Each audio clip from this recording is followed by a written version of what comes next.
The following is a conversation I had with my mom. Broadly, we discuss the path of life, and specifically, we discuss going to college, working a career, and having children. Thank you very much for listening or watching, and now I bring you a conversation with Jill Hoelzer.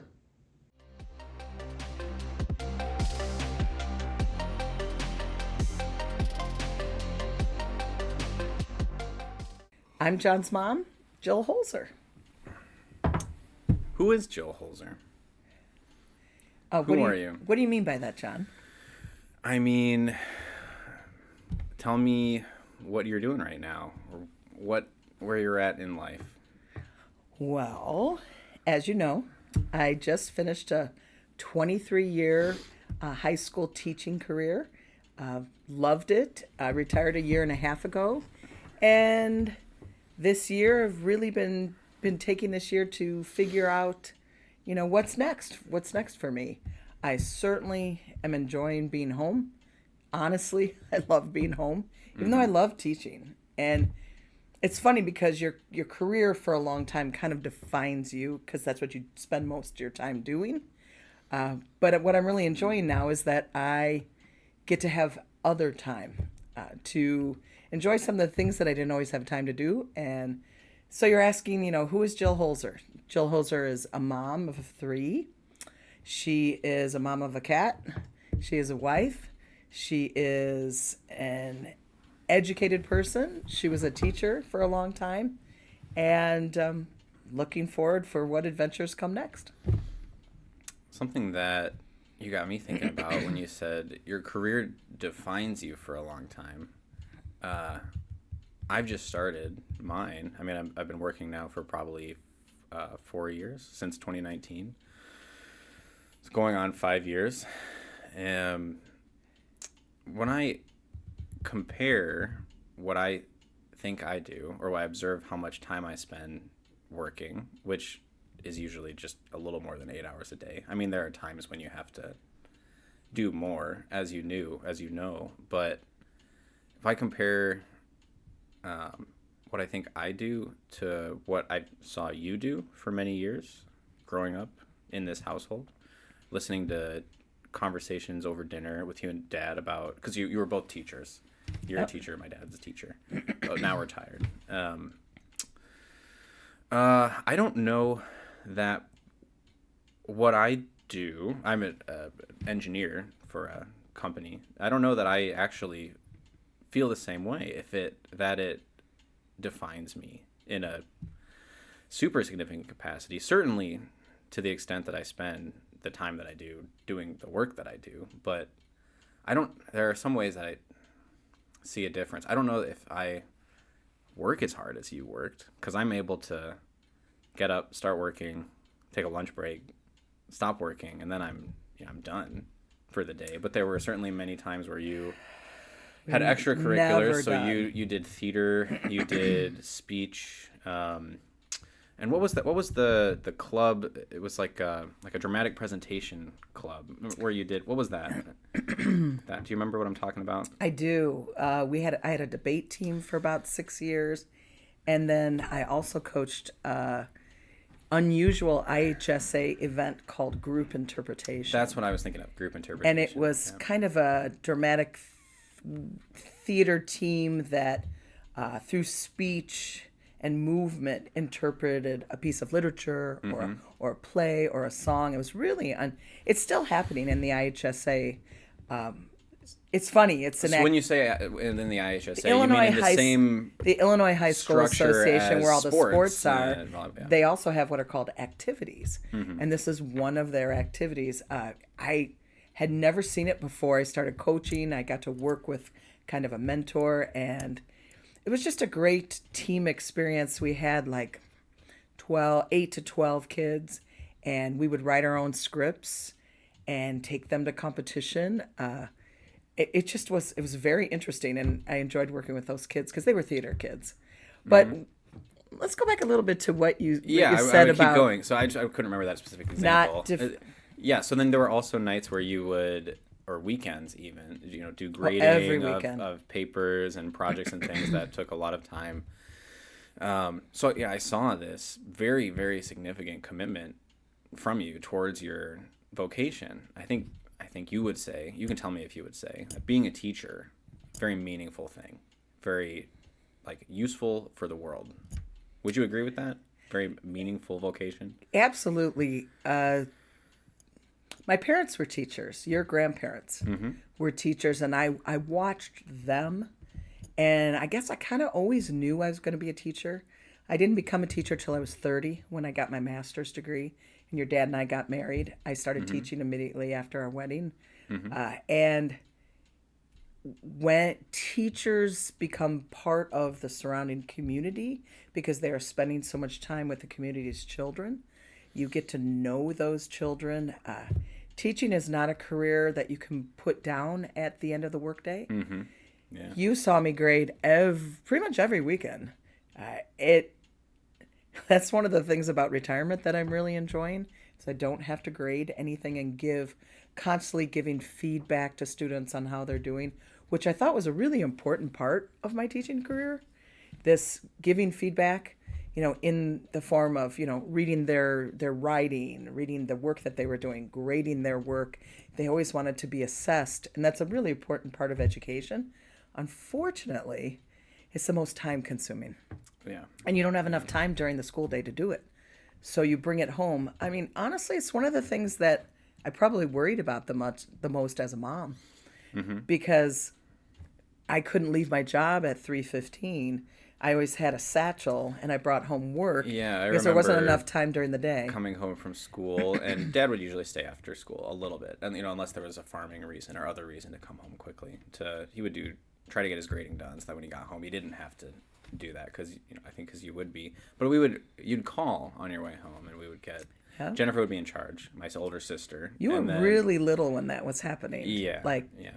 first and second grade, you kindergarten. I would You'd ride be. the bus. I We'd would. get here, They rode the bus. you'd I'd be leave, getting and- home, and they would have to be here about 10, 15 minutes.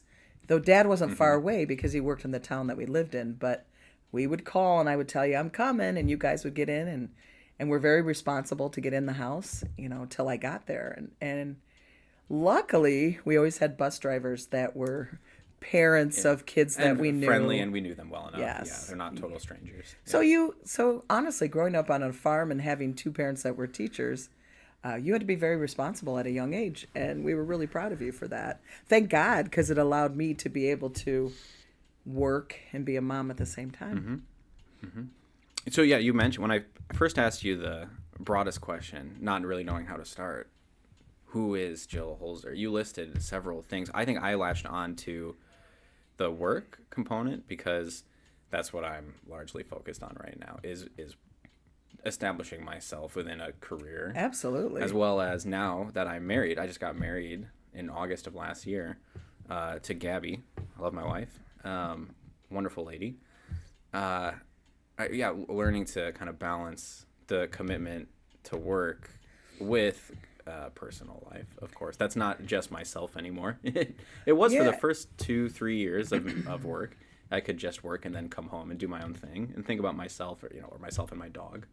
But now there's more, and more coming. Hopefully, we're not pregnant right now, but more I coming. will look forward to out that, into the future, being a grandmother hopefully. someday. Yeah, hopefully. Well, I think honestly that's one of the biggest challenges for anyone, whether you're married or you have children, is work-life balance.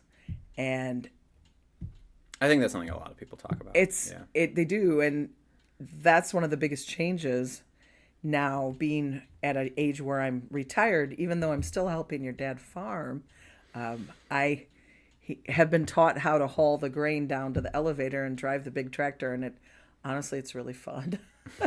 I've enjoyed it. I never knew that I would love driving big equipment so much, but one of the differences at 61 versus when I was 31 when I started was in my early career, it was just me and Dad. Like you're saying, you're at that point right now.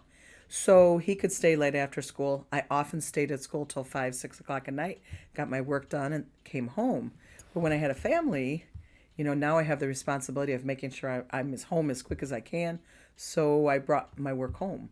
And It's funny. We talked a lot about this in the teaching career because most of the people that I worked with as they were getting married and having kids, women as well as men, were both working. And we were teachers specifically, and I know there's lots of other careers where they do this, but I can only talk about what I know. And teachers bring their work home with them all the time. So when you all were little, you'd go to bed and I stayed up till 12, 1 o'clock. I mean, that was my normal schedule because I would do my work after you guys were in bed at time. And when I was younger, that worked great. At 61, no way. Mm-hmm. I couldn't do it anymore. So I am enjoying. So maybe one of the real questions is, for a very long time, I identified as, a mom and a musician and, a, a teacher. And so now those years of teaching are over. So if I was to answer your question again, who is Jill Hoelzer? In the 61 years I've lived, I've been really lucky. I've been able to be multiple things. Mm-hmm. Some of them I still am. I'm still a mother. I'm still a wife. I'm still a woman who's concerned about many things in our world right now. But I have more time to think about them. And so I have to say, retirement is really great. So now I guess I guess I'm a retiree who still is doing work to help with the family, farming operation at times. Mm-hmm. But I have time now again in my life where I can explore some other things. Let me take us down a little path. Great. I came into wanting to interview you with some thought, some structure, some plan. So I think we were off to a good start. So I'm gonna take us down Great. this path now. So here's the zinger. Did you see the Barbie movie? I did see the You Barbie did see movie. that. What did you Yes. think of the Barbie movie? Honest reaction? Is Yeah. that what you're looking for? Yeah, absolutely. Well, for this whole conversation, that's what I'm looking for. I grew up as a child in the late 60s and early 70s with a giant box full of Barbies. So when I went into that movie, I was coming from a generation, and I know it continues today, that we got Barbies right away as soon as we were young, and we played with them all the time. So I was kind of, in the beginning of the movie, got a real kick out of seeing the different kinds of Barbies that I had had. I'm like, oh, I had that Barbie. I had that. Yeah, there were certainly a lot of good So that was callbacks fun. that people could relate to and get What excited I about. didn't know much about the movie when I watched it. I really hadn't paid attention to the media. Which there was quite a buzz. And there yeah. was, and I had, for whatever reason, I hadn't paid attention to much of that. So I didn't really know what I was getting myself into. But I have to say, as I was watching it, and it was very obvious that there was a lot more going on than just the actual literal doll. Maybe now's a good time to mention. So we're filming this at home, at my parents' home, where I grew up, and there's a lovely cuckoo clock on the wall, right by where we're recording. it's nice. It is, and it's about 70 years old. Yeah. Your antique. your grandfather on your father's side bought that at the end of World War II when he was in Germany and had it shipped home. So he had it in his house for a very long time. And We might hear it go off once or then twice more. he before offered we're it done. to your father and I, and we just loved it. So now it's in a prominent place, and it has a lot of nostalgia knowing that Grandpa had bought that when he was in the army. Mm-hmm. So we're thrilled to have it as part of our house. I have another question about Can the I Barbie answer a movie, little but more about please, Barbie? please, yeah. As the movie went on, I quickly realized that the purpose of the movie, of the director and who wrote this, was much deeper than what I'd thought it was. Mm-hmm. That it wasn't just a cute literal movie, even though it's very cute. It was really talking about some feminist issues, the role of women through the decades. I would say in some very explicit ways and in some implicit ways, yeah. Well, and I was With surprised because I imagery. didn't know that's what the movie was about. Mm-hmm. I really would kind of like to watch it again Yeah. because now that I understand that, I think I would pay more attention to the dialogue and the words and the interaction of the different characters. But For me, the climax of the movie is sort of the point of transformation where Barbie, Margot Robbie's character, and the the older lady, I think the creator of Barbie in the film, Who was in the room? there, Yep. yes, who was in the room, and then she comes and kind of diffuses the situation with Will Ferrell Yep. in Barbie Land, and they walk away, and then they're in this sort of ephemeral glowing space, Yep. and then they talk, they hold hands, and she asks, are you ready to do you really want to do this, do you want to be a person? And then there's this montage, do you remember this, of real people who are not characters in the film, but they're and there's scenes of like adults holding or watching their children, and there's hugs, and there's and Yeah. it's sort of you remember the scene that I'm talking I think about? so. Yes. It's sort of at the point of her transformation, she gets to see a picture of the story of life, is how I would phrase it, how I would frame that, and I found that very, very emotional and interesting, and it's something that I've actually thought quite a lot about since.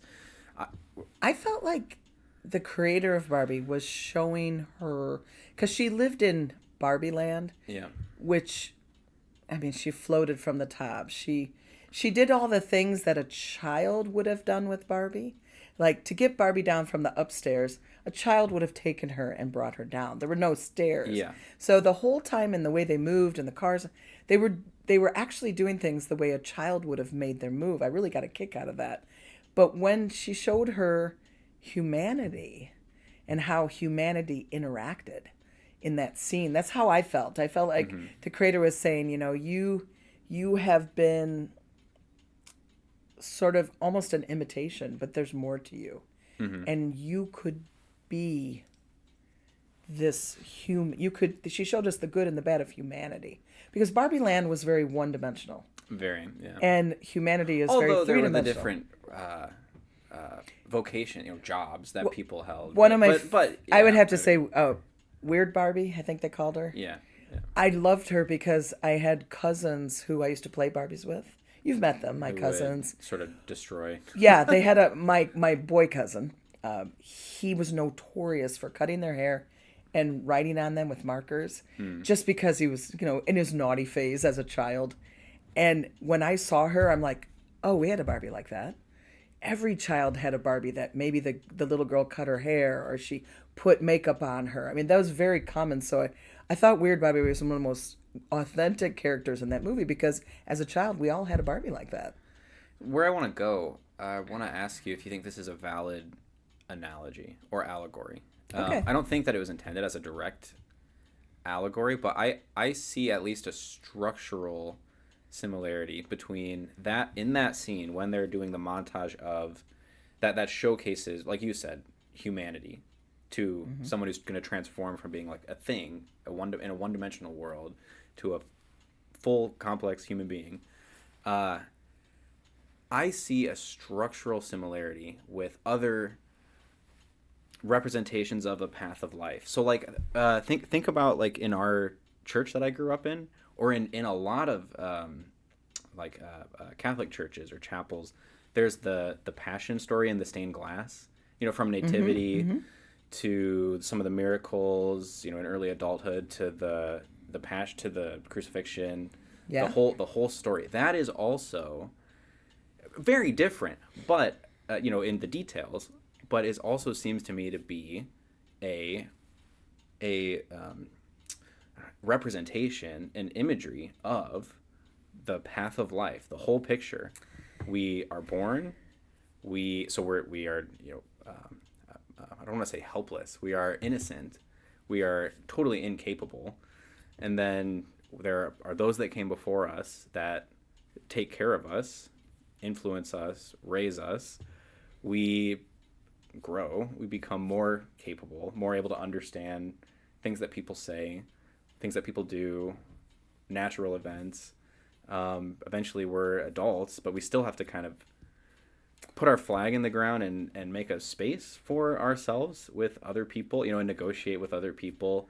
And then something I haven't experienced yet that I couldn't really talk about is what happens in the next 40 years of my life, and then we become old, and we hope there are people that can take care of us, and then we die. Are you comparing Barbie's journey, or maybe her rebirth or her resurrection at the end of the film? Not really. I'm not really trying to draw any more Okay. any more analogy than just commenting that the structure of the image seems similar. I'm not trying to do more than that. So do you think that It's interesting. is it when true I thing when I taught to notice? literature, there was a thing we always talked about with the kids about the hero's journey, and I really feel Barbie's the hero of that movie. You know, she has a journey to get to kind of self-actualization, which she does at the end when she becomes self-aware. You know, much more aware. She only knew what she knew in Barbie Land, but when she takes the trip to the real world, I just don't know what else to call it. Yeah, right. The real world. She kind of self-actualizes. She comes to this understanding that there is so much more than what she had been told and what she had been given. I understand what you're saying about that image of showing that journey. We never see Barbie as, that's the interesting thing about Barbie dolls. When you put them in the hand of a child, there was, you know, Barbie's little cousin, but Barbie's a certain age and she never aged. Mm-hmm. You know, she's always at maybe you could say the prime of her life. Somewhere between 18 and 30. Yeah, Right. who And knows so exactly. You get the impression at the end of the movie that when she comes into the human world, she's very well going to start aging. And she seems to have embraced that. Mm-hmm. You know, that she wants more, that being stuck at a certain point in your life isn't enough. So I feel like we can bring this conversation full circle. Yeah. When you asked me who I was, I'm still evolving. Because in that movie, Barbie evolved. And her creator helped her do that, which is kind of interesting. Not bringing a religious turn on this, but we can. Sort of. It's not a religious experience. I'm just saying that this character in this story, because that's what movies are. You know, they're stories that somebody wrote. And what was fun about that movie is they put a lot of little things in so that every girl, sister, brother who had played with Barbies with their sister, or little boys who had G.I. Joes and Kens and all that could relate to that because they had played with that doll, which was a character stuck in a certain point of time. But at the end of the movie, she's going to now move beyond that. And we don't see it. Can I ask you more about, you mentioned you used to teach the hero's journey as like a archetypal structure of a story. It's a part of literature. I've heard a little bit about distinguishing between like a sort of a masculine hero's journey and a feminine hero's journey. Is that something that you've ever taught, or is there just one version? I don't. And I can say more about that if you need. That's an interesting question, and I suppose in college literature classes they probably take it a step further than we did in high school. Certainly, when we said the hero's journey, I don't remember putting a gender on it. Right, but it's the slay the dragon and bring back it depends order what to the time world. it depends what time period you're in. Okay. You know, you can look more at about many. that, I mean, if you're going please. back and reading the Odyssey, you know, from ancient text, or that was told word of mouth, you know, he has to take a journey to try to get back home. You could look at a more modern piece of writing. I don't remember it being tied to males or females. It's just that so many characters in, you know, old literature, British literature, tended to be men, just because I think of the structure of society at the time. But I don't think that holds. A journey suggests the passage of time and what someone has to go to achieve what they want at the end. And so often in pieces of literature, we follow that journey as the writer. Whether or not they necessarily know what it is at the beginning. True. But, yeah. True. So if we go back to... So you asked me what I thought of the movie Barbie. Yes. I watched the Academy Awards. I watched the Golden Globes. I did not, so we're going to get into a space I And we don't need really to spend a lot of time on this, but what was on, interesting is the director never got a nod by either award shows. And Margot Robbie didn't get nominated for anything. But the actor that played Ken did. When I first watched that movie, was a little surprised that it got nominated. And somebody's going to criticize me for this, but it seemed like a lighter film, not as serious as some of the other films like Oppenheimer and Maestro. And I've seen all of that. Something you'd see at like a Sundance Film Festival. Right. Or, sure. But I think that this story with these characters really touched a nerve with people all over the world. I would agree. And I think that's why it got nominated. But I was very curious why that actress who was the protagonist, she was the hero of the story. I thought Margot Robbie, I mean, played her just beautifully. She took this one-dimensional character that was Barbie, the typical plastic doll that we all know, and she evolved through the film till the very end when she became a more human character. I think now that I look back at it now, after I've watched these award ceremonies, I'm like, she deserved to be nominated as well, and I'm surprised she wasn't. They took it too lightly, as I did when I first saw it. And as more I've thought about that film, there's much more to that film than I realized. And that's about all I have to say about Barbie. Yeah. But isn't it interesting that a film has caused so much conversation? People have really thought about this rightly movie. So. Yeah, it is interesting. I also would say it's good. I think that it's good. Oh, yeah.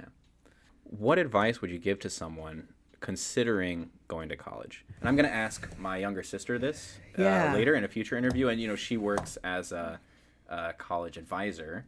She studied to work in in my last decade of my teaching, I was teaching almost all honor students, and I also taught AP classes for the College Board. So I was sitting in classrooms with students that were very motivated to go to college. It's a really interesting question that you asked, because I've read, I can't tell you the authors, but I've read multiple articles of young people that are perhaps choosing not to go to college because of the cost. They're not sure that what they're going to get back from that education is going to pan out into the kind of career where they can afford to pay off their college education. You're talking to someone whose parents were college educated. All I ever thought about in high school is going to college. Me too. I was told, we told you. It's not all I ever thought about, but it was an assumption. It was. Absolutely. And I will confirm that. Your father and I made the assumption that all three of you were going to go to college, because we felt that the life you could create with a college degree was going to open doorways for you. Unfortunately, and I'll be honest with you. I'm going to be honest with you. I still believe that. I can't get away from that. It's so deeply ingrained in me that I feel that learning about, and honestly, I'm very much a proponent of a liberal arts education to grow your thinking, to give you knowledge that you're not necessarily going to use in a job. I would say, so I studied math and science, but I would say, to your point, something that I had to learn even now, several years after school, is just to be articulate, just to be able to think and then say what you think in a way that people will understand what you mean. I taught sophomore speech. I taught college speech. I taught for the community college in my high school classroom as a dual credit class. Till the day I die, I will talk about how important it is to learn to speak articulate. Like you said, we'll use the word articulate, to be able to grasp for what it is you want to say. And I think, go back to I made the statement that I'm still a proponent of a liberal arts education, which is in some ways is not the direction that our universities are going at the moment. College has become so much more costly than it was when your father and I went to school, where we could work a summer job and that would pay my tuition. Now young people can work a summer job, but that's their spending money and they have to take out loans. I mean, it was very different back in 1980 when I went to school. The cost of college, and I don't have an answer for why this has happened. I just know it has. And I still believe that when that young person studies, some of the classic arts, when they study history so that we don't repeat it again, when they study public speaking, when they study these things that enrich them, that they're going to come out of that college education more knowledgeable about many different things. There was the old term of being a Renaissance man and woman.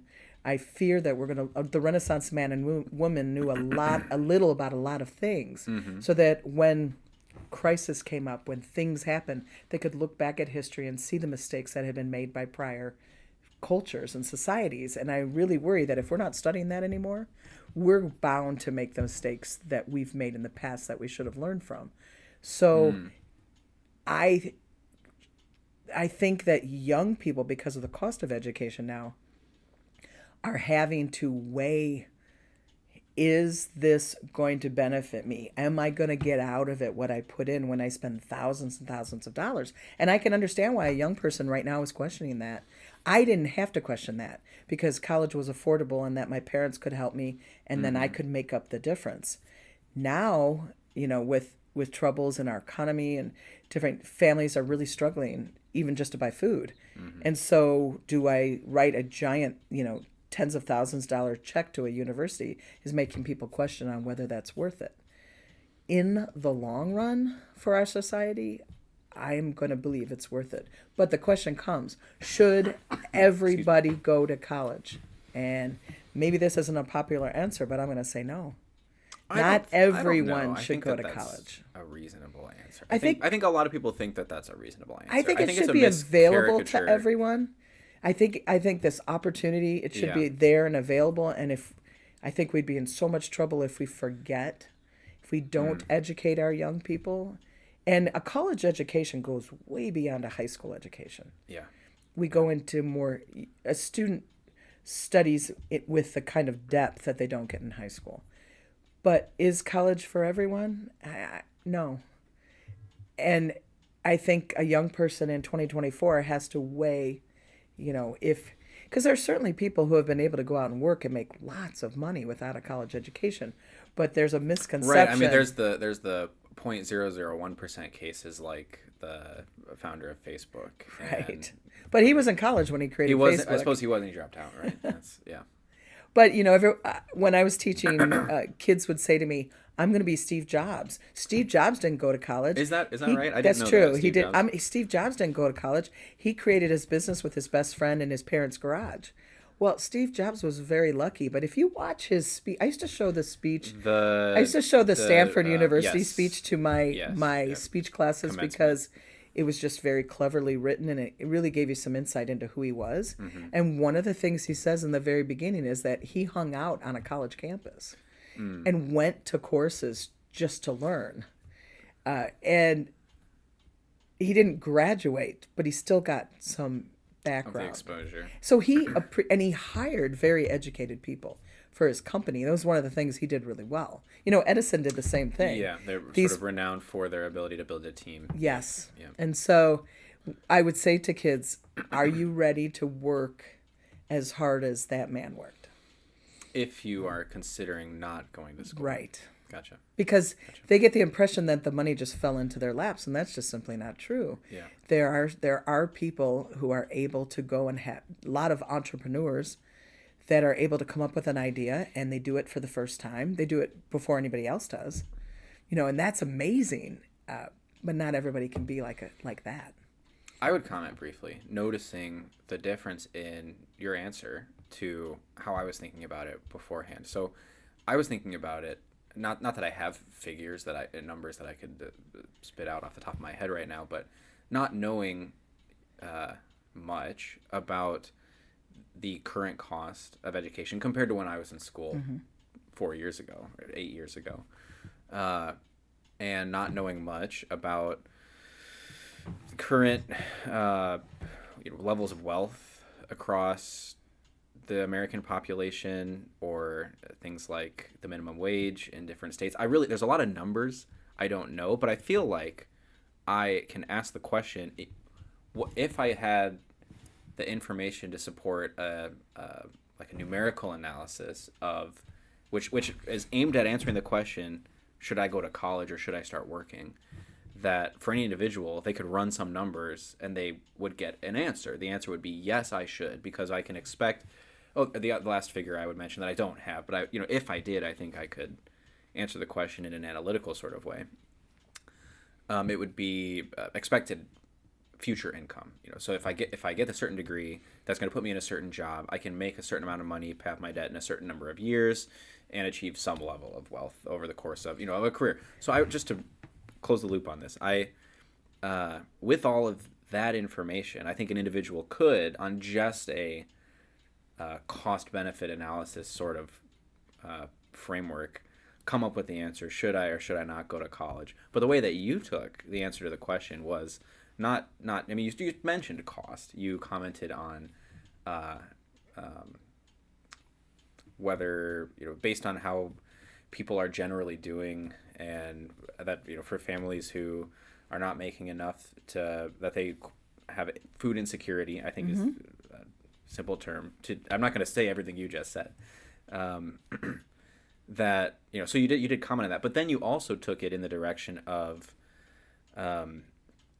what is meaningful for the growth of an individual, and you mentioned what you think the sort of teleology of society will be impacted by. I mean, what is going to happen if the current level or more people continue to pursue a liberal arts or other education versus less. So I found that very I'm very interesting. worried if we move away from knowledge, if we are not educating the masses, then we're going to have an uneducated populace. And it's a very cliche term, knowledge is power. But I really believe if we have the knowledge and if we educate and if we give this, that the people, that humans have the ability to raise their stature in life. I mean, there's a lot of talk in the state of Illinois. We're raising minimum wage to $15 in certain communities in Chicago, and everybody's worried about that because it's going to hurt small business owners. And yet, if you look at what $15 an hour is, 40 hours a week, it's still not that much money. So we have to ask ourselves if the young person. Well, this is what I used to say. Let me take a step back. This is what I always said to kids when they would ask, because they would ask me all the time. This is Hoelzer, because I was teaching juniors and seniors. Should I go to college? And my answer always was to them, what is it that you're hoping to do?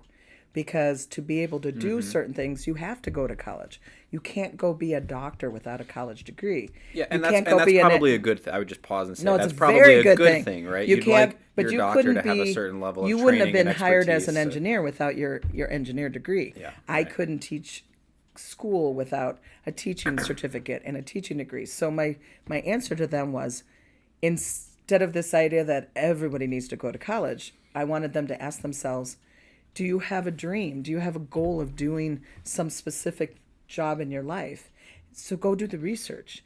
Do you need a certificate? Would vocational training be better? Are there schools where you could learn how to do something very specific? Like, if you're going to, we farm, we take our equipment to a John Deere dealer. Those mechanics that are working in John Deere have gone to a They hold vocational a school. critical role Oh, extremely in important, because our we don't know local how to do community it. and in the food supply network of the country Right. and the world. So Yeah, absolutely. did they It's incredibly absolutely need a valuable. bachelor's degree to do that? No, they needed to go to get that training for that Yeah. specific equipment. So I think there's our answer. What is it that you want to do? Do you need that college education?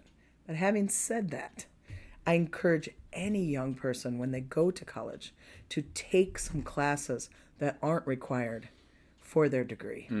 Take a I philosophy think class. it Take seemed something. like in my cohort that was a requirement. At Iowa State, you had it. Like, I had to take Yeah, me too. I went to a state university. an We did appreciation too. of theater Yes. or introduction to theater, And those were sort of those class, liberal arts for classes. example. And then I took a law class.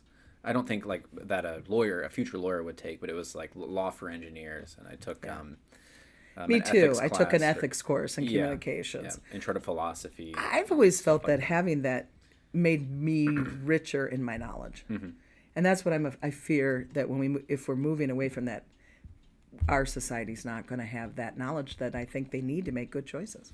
Can I make a shift to sort of another Absolutely. phase of life? So I went to school, started working, just got married, and now not quite yet, but we in the future would like to be parents. So that's something that Gabby and I talk about a lot, especially insofar as we relate with our dog Charlie. We notice ourselves talking to him a certain way or interacting with him in a certain way, and then going like, oh, would we interact with a baby like this? Would we? So it's just to say we think about parenting a lot. talk about it a lot. What advice would you give to someone who is not pregnant and is not a parent, but who certainly wants to be a parent in the future? What advice would you give about about parenting or about pregnancy or about anything like that? Well, let me just say, whenever babies come, they're a blessing. So you have one now, you have one later. It's a blessing. It's probably you three kids are probably the greatest thing that your dad and I ever did. That's And very kind you of you know to that we say. really believe that. I I know. You know that. I love you guys very much. So advice: when this little person comes into your life and you decide to create them and you're going to have a baby, you can't know everything. I think sometimes Yeah. everybody's trying to Is this the Socratic point? The wise man knows nothing, or is this a separate, different point? Than It's kind of that point. There's a large industry out there that's going to tell you you need all these products for this child. And you got to set up this certain kind of room and you need to buy all these things. And it's just simply not true. The most important thing that baby needs is you. It needs food, certainly needs diapers so it doesn't get diaper rash. Yes, we love the clock. But why I say that to you is when you're ready to have a family, that is going to be your main commitment for at least 18 years. 18 yeah. years. Yeah. And I think the families, and you've grown up with our friends and you've seen their children, and I would say I grew up extremely lucky. I would agree. We had your dad and I did a too. lovely home and land, and we lived a little bit outside of town, so we were certainly not isolated, but we had space to breathe. That's not exactly what I want to say. I wonder if you know what I'm trying to say. I know exactly what you're saying. There were a lot of things about where we lived and how we lived that I look back and appreciate very much. Is what I mean to say. What I like about the idea of, and when you say you're lucky, Dad and I felt we were really lucky too. We didn't have our children as young as some of other people had. We both had our college degrees done. We both had careers. We felt very ready to have a family, because we knew that when we had you guys, you had to be our number one priority. That a family with children is different than just a husband and wife when you newly get married. And we didn't have kids for the first 3 years. We had Jennifer when we had been married 3 years. Yeah.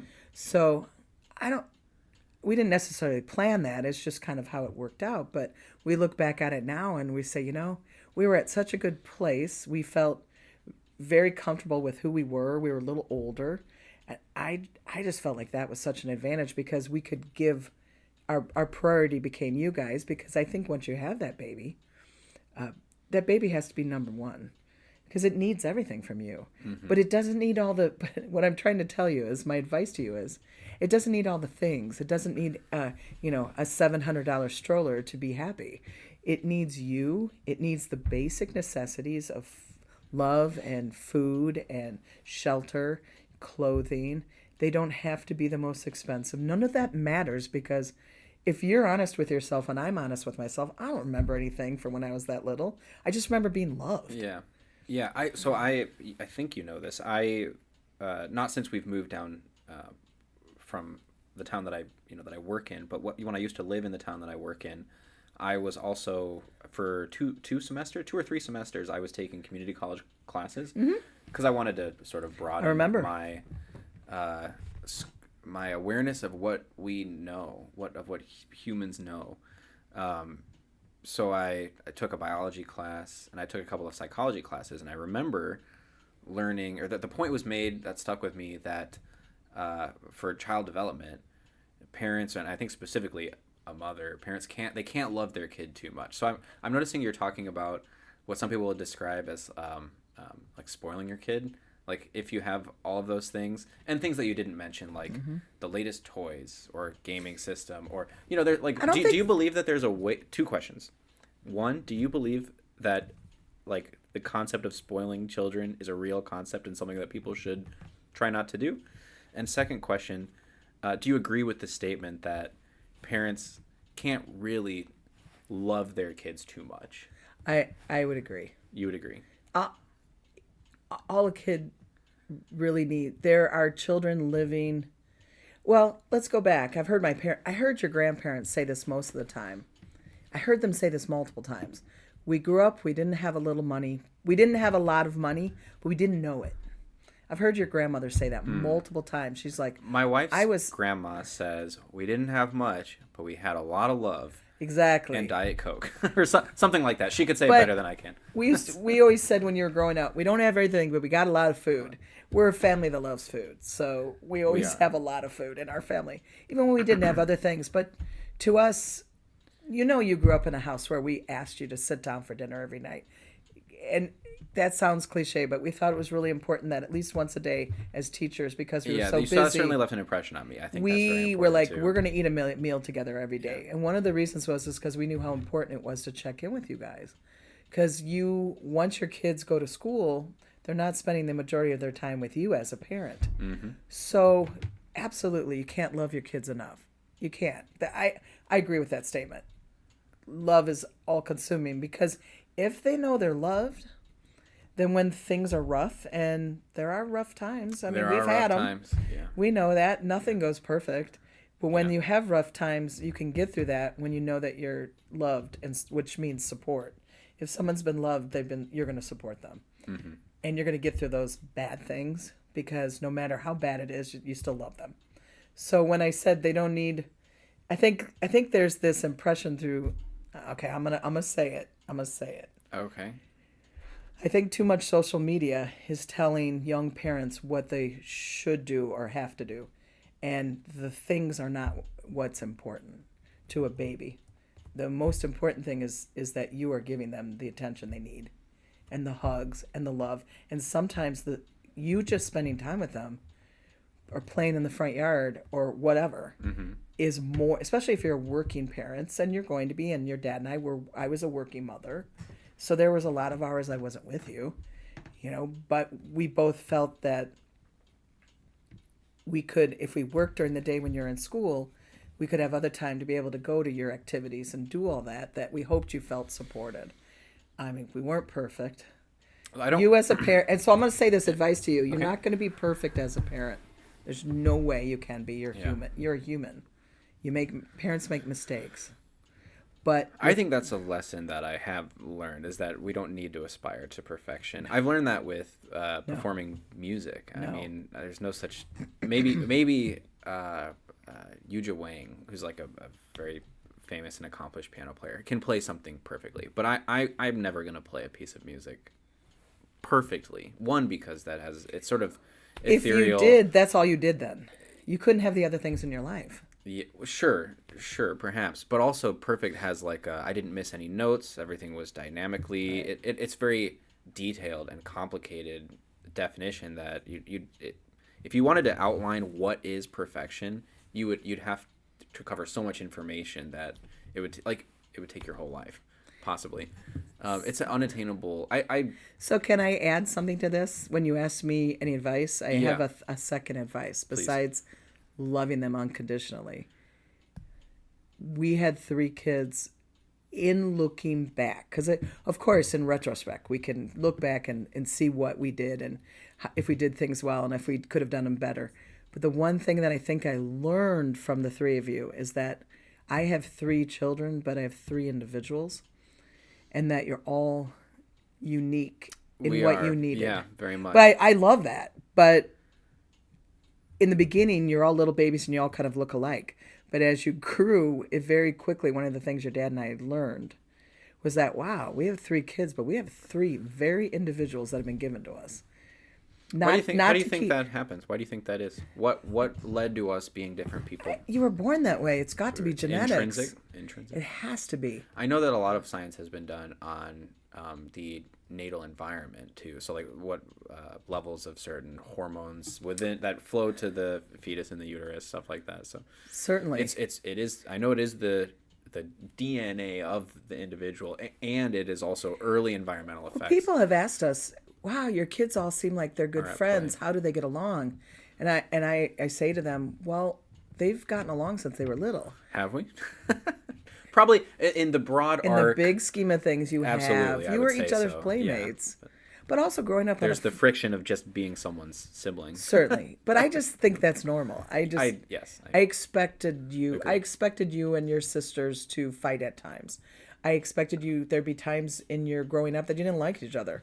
But the difference is, I think you always, all three of you, we can see as adults, all three of you love each other as a family. And I think the three of you know that if something happened, you'd be there to help each other out. And we've seen that as evidenced by things you guys have done as you've gotten older. It meant so much to me. I mean, I don't really know how to say it, but that they, along with my friends and a lot of my wife's friends, stood up with us at our wedding. I mean, and I tried to involve you and my dad in our wedding as well, of course. Yeah, So, which we that love. really Thank you for that. meant a lot. More Yeah, than I can to really us say. as well. Yeah. So I don't have a lot of advice, but There's I think one more it's question. pretty Do you simple. think that parents can spoil their kids? Is this a real concept, spoiling, or is it not? No, it and is. if it is, what is it, and how do you avoid it? You avoid it by teaching responsibility. You don't just give your kids everything. I don't know if you remember.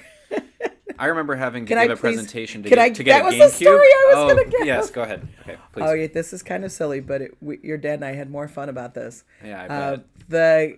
The gaming, the kids love to game, and because we lived on a farm and we didn't have a lot of neighbors, there were and winter is long. There were we always had a gaming system, and whether it was Nintendo or it was.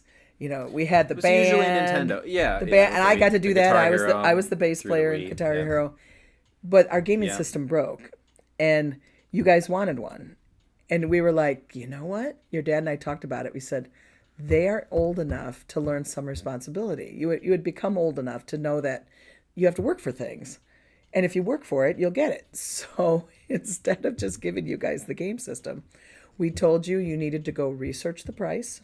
That when you did your research, you would come and give a presentation to your father-in-law on why you needed this gaming system, why this one would be the best and the most good, affordable, and how you would use it as a Yeah, 3-1. yeah.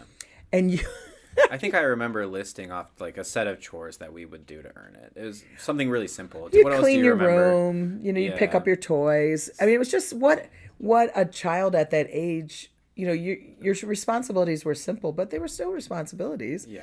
To put your clothes in the laundry basket because then we'd help you. And you guys started doing laundry pretty soon. I remember because I went back to work. Like if there was a load of towels, you or Dad pulling them out of the washer, handing them to us to sort of shake, and then throwing them in the dryer. It was sort so of thing, simple, but just to include and the thing was, expose. we would tell you that it takes a village, and I was going back to work full time, and I needed help because we weren't keeping up on the laundry, and you guys were old enough to learn how to do it. Another motive for doing that was that I wanted you to be able to go to college and be able to take care of yourself. So if that we were all working towards a common goal, to help you get through school, to help you go on to college and be able to study what you wanted, and that it was going to take all of us. I mean, that was really our thinking when you were quite little. So you and your sisters gave this amazing child presentation. You had poster board, you wrote down the reasons why, you showed us the best cost and why it would be cost effective, and then you argued that because we lived on a farm, the three of you were each other's playmates, that this would be valuable time spent together. We totally bought it because we were so proud of you guys for doing it, and we ordered it that day. So your question was, can you spoil a child enough? You can overspoil a child just by giving them everything and not having them understand that buying things is part of the family's stash of money, and that yes, we're going to buy you toys and we're going to buy you stuff, and when you were very little we gave it to you. When you got a little older, we wanted you to understand what that would mean, that if we bought this we might not be able to take this vacation, that there's choices that families make, that someday you're going to save for a car, that someday you're going to want your own apartment, that you're going to have to save to help us. Like we always told you, as far as educating, now remember, your parents were teachers. We always told you that, going to college is going to be a family. We need your help to get good grades so that you can get good scholarships. And we have the responsibility as parents to have a college fund. And then we're going to put it all together because all of that was a family. So that's why when you graduated, we were always, from college, we really wanted to come to your graduation. One, because we were really proud of you, but also we knew that to get all of you there, it took all of us. Yeah, sort of the culmination of Right. And so that your years of graduation was efforts kind and of our support. Yeah, graduation too. We were so excited about yeah, that. yeah. So, I would comment yes, really you briefly can spoil kids too much.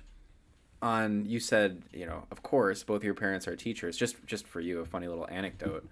What I find I enjoy the most out of what I do now at work is, not now that I've been in the same role for several years and our team has changed. We've had people come through and then go on to other roles, and we have new members now. Probably, I think three come to mind, three newish members on the team. I'm doing some trainings for them on using the software that we use, or design principles, or usually a lot of data stuff. We have a lot of we can make design changes that are intuitive, but then instantiating it with our production system is a whole Sure. lot of data work. Um, Training others to do what I do is probably one of, if not the thing I do at work that I enjoy the most. So I wonder that I picked that up from you and Dad, for sure. It's sort of like a teaching thing. I mean, it's Absolutely. And the funny comes and thing goes. about it is all three of you in your jobs all have an element of teaching in their jobs. Yeah. You do, all three of you. And I know I got that from my parents. So yeah, you got that from you were raised around teachers. Your grandparents were teachers. Not all your grandparents, but it's a culture of believing that learning is really important. And we hope that we've taught you that learning your entire life. It doesn't stop when so the Yeah, fact that I believe that. I think Yeah, you're I believe that I very think you probably deeply. have some natural educator in you. I have three more questions I want to ask you. I think we got like 15 minutes. All Is that right, okay? you lead the Okay. discussion. All right. And these are going to get a little more abstract, Great. a little less I tangible. like abstract. Tell me something that you hold as a core value and why. What has having this value meant for your life? The word that popped into my head when you started talking was respect. Respect. And I think respect for other human beings. And I realize as I'm thinking about this now, as you were talking, that this idea of respecting others for their individuality, respecting the earth, I'm a firm believer, and I'm going to throw it out there. I'm a firm believer that I'm very worried about the earth right now, and I see evidence of global warming, that if we don't respect this earth, it's not going to be here for us. Respect of animals, respect of I think that was a core value that was taught to me when I was really young by my parents, to respect other humans. We did go to church. Certainly, the Ten Commandments are deeply embedded in me. Thou shalt not kill. Thou shalt not cover your neighbor's stuff. When I think back to it, this respect that I was taught in church, that I was taught by my parents, it dictates how I move through the world, how I go to the grocery store, how I drive. I mean, I think it's really deeply embedded in me because of what my parents taught me. And I hope we taught you Can this. I press you? What did you mean when you said it dictates how I go to the grocery store? What do you mean If when you say that? I see somebody with a larger cart than mine and they look frazzled, or there's a person behind me and I look at their face and I can tell they've had a hard day, and I've got a giant cart and they have three things in their hands, I always let them go ahead of And me. that's a direct result of this applied general respect That for they human need to beings. go Gotcha. first more than I do. Gotcha.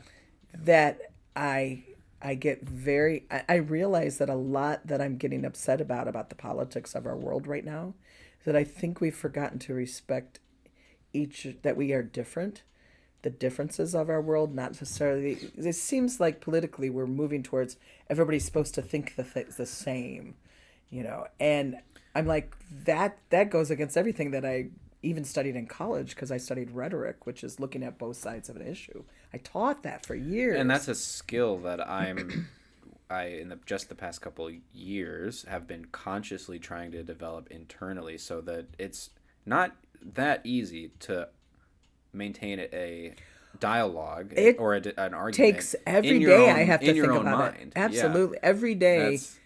Even there's no reason for road rage on the driving on the highway if you respect that another person maybe needs to get somewhere sooner than I do, Or and if we did it for each other, think what an awesome world this would be. I think that's a really core value, to understand that my neighbor lives differently than I do, and that's okay, because I'm going to respect that they have the ability to have private land and be private. We put up a fence when that house was being sold.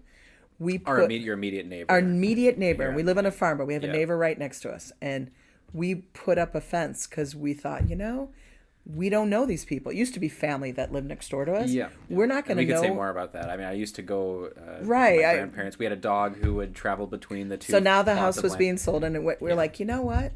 We're going to put up a fence so that they feel like they're not just on top of our farm. We can be good neighbors, have privacy, and respect each other's differences. That was really what we were thinking. So So, in a literal way and a metaphorical way, respect has something to do with boundaries. Clearly, I mean, Certainly. a fence is a very clear image of a literal boundary. It's like a Right. border, but before the image of a fence, we were talking about interpersonal respect. So something that doesn't require a physical boundary, but Right. there's the respect in respecting a boundary of saying I'm going to give you space or I'm not going to infringe, and then there's the respect of crossing one. So like you said, with a look in the eye, maybe you can intuit that someone's life would be better if you let them go in front of you I'm at the not grocery saying store. that it's That's not easy. really holding a boundary. That's sort of crossing one and saying I think that we would be both okay or better on the whole between us if we did this thing. Taking that step is a And I'm form of not respect. saying that it's easy. This core value is not always easy.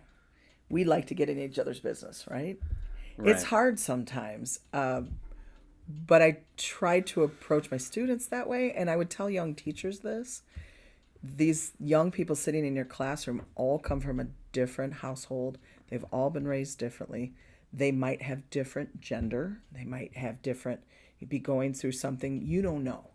So if you approach them with the respect that they are a valued human being, you're gonna get along with them better. And I try to do that. Now, don't get me wrong; it's hard. I'm not saying this is easy, but I think it's a core value that I was taught by my folks, and we tried to teach it to you. And I find the three of you to be very respectful young people, and it's one of the things that people tell your dad and I all the time.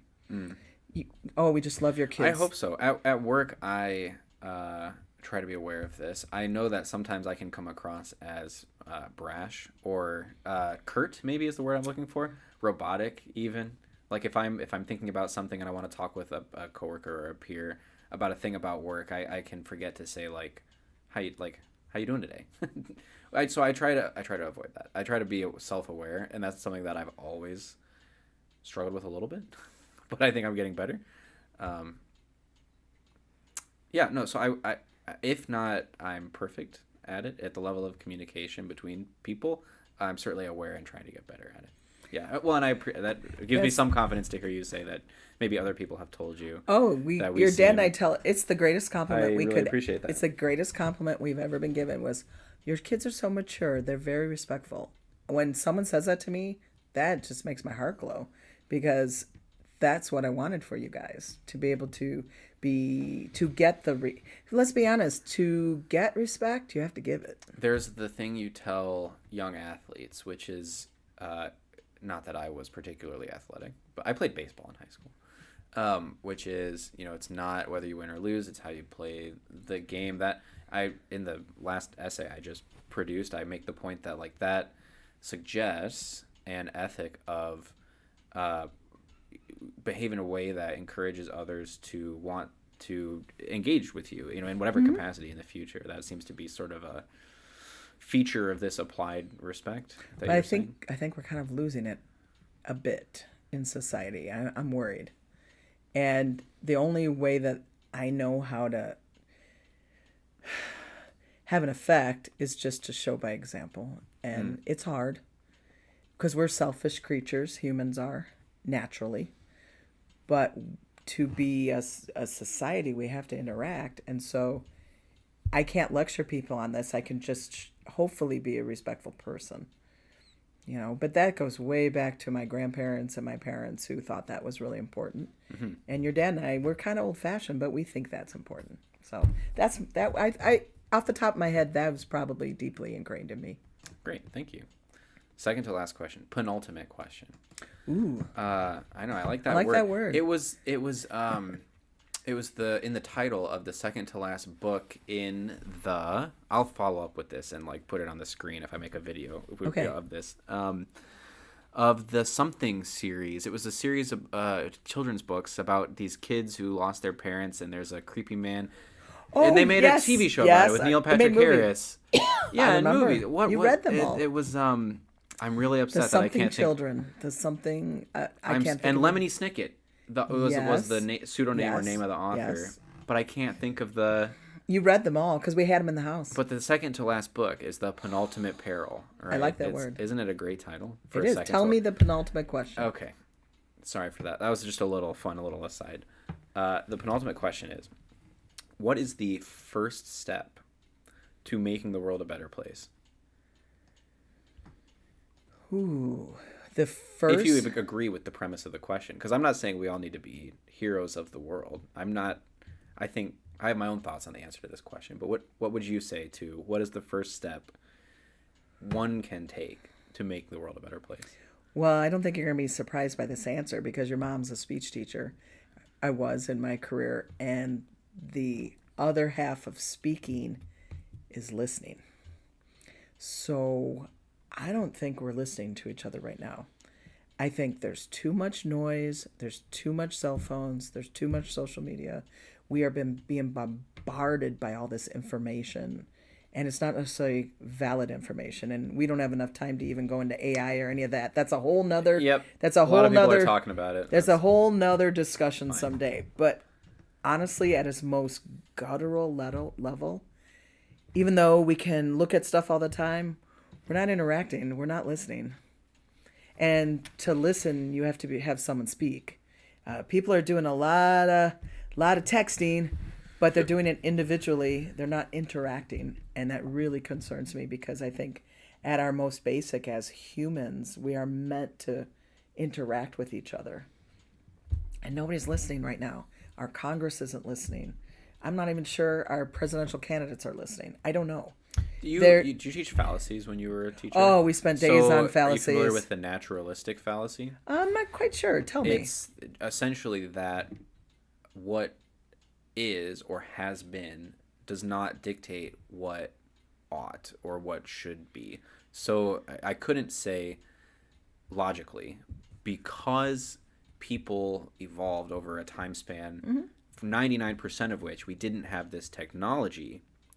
Moving forward, we shouldn't have this technology. I don't think I'm arguing about technology because I'm not going to be suggest that and then see what you had to say. I don't want to be a hypocrite in this statement because I have social media. Yeah. I look at Facebook. I look at it because all my family's on it. We text each other because it's quicker than picking up the phone. I can get an immediate answer from my children when I text them, sometimes much quicker, and I can get it when you're at work. I didn't bring that up as like a gotcha. I wanted to then say. So I'm just saying I'm not a hypocrite. And we can listen to each other on technology. I don't care what the medium is. In communication, we talk a lot about the medium. And I remember this presentation where I had up, the original TV, and I had the, Edison's telephone, and I would show us how technology has evolved. I'm not saying technology is bad. I use it all the time. I love my computer and my big screen.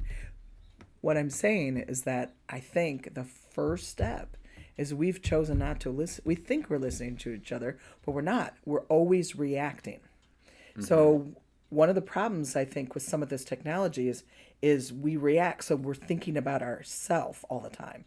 Where we react, what am I going to say? Instead of listening to what the person had to say first. And how do you be a good listener? You have to stop talking. And that's hard for me at times. I love to talk. You know that. We come from a family of talkers. We're all talkers. Your grandparents are talkers. And I have to stop always anticipating how I'm going to respond to truly listen to somebody. And I think that's I think because we're communicating really fast now. That's the one thing technology has done for us, has allowed us to communicate a lot quicker and on a global. Yeah. I mean, I can talk to somebody in another country and get an instant response, which, if you look back, it took letters and it took days, or it had to come on a ship. Now we're instantaneous. But the problem, I think, is, because this is really what I believe, we're not listening to one another. Because if we did, we would have a better understanding of the group or person that we were talking to. We wouldn't be so quick to judge. And I think part of the problem is that we're always anticipating our response because it's fast, instead of sitting back, not worrying how we're going to respond, and listening. And that's politically automated. I think that's one of the biggest problems we have right now. And that, to me, that would be one of the first steps. Now, I don't have the answer how to get that started. I wish I did. Yeah. I'm going to wait for the cuckoo clock to stop ringing, and then I'm going to ask you the last question. So that would be my first step. And I don't know how, we'd have to slow down a little to make that happen. Yeah. I'm not sure. I don't know if we are steamrolling. We have the incentives for it, yeah. But people are more worried about how they're going to respond than how they listen. I think that's a problem. Okay. Last question. Great. In your words, what is the meaning of life? Oh, you have to. This is kind of funny. I have a thing in the bathroom. I have a sign in the bathroom that says, find the thing that makes you happiest, or it's something like that. I'd have to go back and look at it to see. Do what makes you happiest. We are living longer than we have ever lived. We are. I mean, there was a time when I taught classic literature, those people, they were living to 35, maybe 40 if they were lucky. And then there was that person like a Plato or Socrates who lived into their 80s and nobody quite knows why. And that's amazing. But most people were dying, especially women, because of childbirth. We're lucky to live to 35 or 38. But we're living to 100 now. We have more time than humans have ever had in their lives to And I would say thank goodness for it. Like, that's progress. Well, I think view that absolutely. as I agree. Moral, technological progress. It certainly has caused some problems, being able to feed this many people who are living for a really long time. We're retired. I mean, I retired at 61, though I'm still helping on the family business. But, if I'm going to live to be 100, that's almost 40 years. So I had to, I have to manage my money well. I have to make sure that I'm set for what might be coming. But what is the meaning in life? I think, honestly, I don't want to sound cliche, but finding that person, finding someone special to share it with, and loving those that are in your life. And it's that translates everything in how you respect them, how you support them. If you love them, you're going to make choices that are different than when you don't. And finding a thing, your hobbies. Because, I said to you, my career, dominated a large part of my last 25 years. But now that's done, I've started painting. I'm getting so much joy from that. I never had time to do that before. I can see that, yeah. Yes. And thank you for my birthday gift.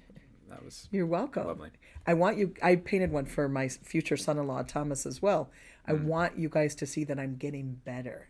That as I'm learning to paint, my painting is getting better, and that I'm growing. And someday, maybe I can be Grandma Moses and paint like she did when she was really old, and her paintings made it into museums. That's not my goal, to make it into a museum.